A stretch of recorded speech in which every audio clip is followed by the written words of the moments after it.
and one.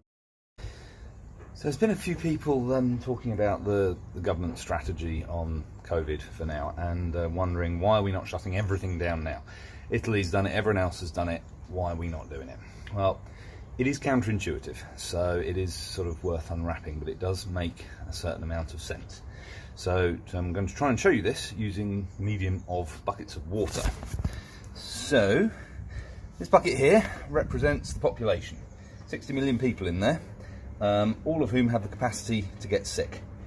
That bottle represents the healthcare system, how many people we can cope with being sick at a given time. This is the number of people that we can treat. And the hole in the bottom of the bottle there represents people getting better from the virus. So, if we have a slow, steady stream of cases, the healthcare system can cope with it. We don't overcome our capacity, and people can be treated. The vulnerable ones can be treated and kept alive. If it all comes all at once, the healthcare system cannot cope, and that's where people are sort of dying for want of intensive care beds. That's the situation that we need to avoid. I've just filled up my population. So where we are now is here. We've got very, very, very little in that bottle. If we turn the taps off now, we quarantine everybody. We slow the infection rate right down. Everything seems great for a while.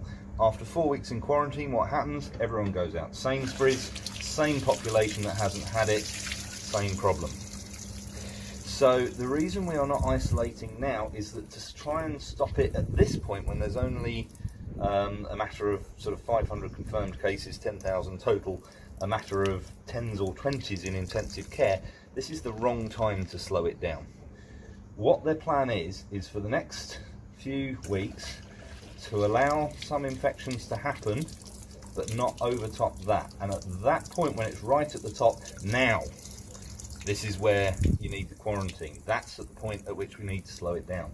Because what you can't do is quarantine an entire population for 8 to 12 weeks. That just doesn't work. People won't comply with it. So if we quarantine now, when there's only this much water in there, then at the later stage, when it is just about to overflow, we cannot quarantine again. You can't quarantine a population for 3 months. So the reason for the delay is not callousness or eugenics or social Darwinism or anything like that. It's simply that we've only got one shot at the quarantine bit of the phase. We've only got a limited amount of time that we can get everybody to stay indoors and have it actually work. And we need to do that when the level is there at the top of the bottle. We need to do it when it's just about to overflow. If we quarantine at this stage, then yeah, it'll be great for the next, we'll slow the infection right down for the next few months. But that bucket stays full, and as soon as we stop the quarantine, that'll go in and it'll overtop, and we'll have lost our ability. We'll have lost our ability to get people to stay at home and slow it down when we really need to. That bucket is going to go in that bottle. It would be lovely if it were otherwise, but there's been no country that's managed to avoid that happening. We can slow it down, but we have to slow it down at the right time.